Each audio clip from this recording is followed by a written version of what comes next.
Hindi direktang kinonfirm ni Daniel at Kat ang chismis na nag-break up sila. Ngunit sa post at mga status update pa lang ni Daniel, halata naman na walang problema ang Katniel. Walang breakup na naganap, sila pa ring dalawa. Kung matatandaan ninyo, tahimik at payapa sana ang social media pagdating kina Daniel at Catherine.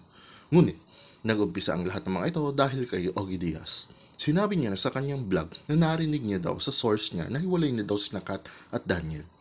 Pero idinidiin niya sa vlog niya na hindi pa daw ito confirm at gusto pa lang i-confirm muna to. Dahil dito, nagalit ang mga fans ni na Catherine, Daniel at Andrea Brillantes at binansagan siyang Ogie Diaz fake news peddler na nag-viral sa Twitter. Habang kumakalat ang chismis na ito, madaming netizen din ang nag-comment sa mga post ng nanay ni Daniel Padilla na si Carla Estrada. Sumagot naman si Carla na nawalang katotohanan ang mga chismis na kumakalat. Ang unang status update na ginawa ni Daniel ay nag-post siya ng isang picture ng movie na kung ipapaliwanag sa Tagalog na wala siyang pakialam sa chismis. Yung second update, dito pa lang, masasabi na natin na okay ang relasyon ng Katniel.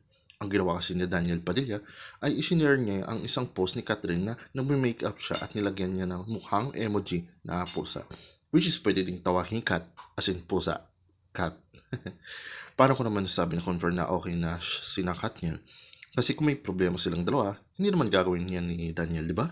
Does it make sense? Stay strong pa din tayo mga kakatniel. Anyways, yan lang ang balita ko sa ngayon.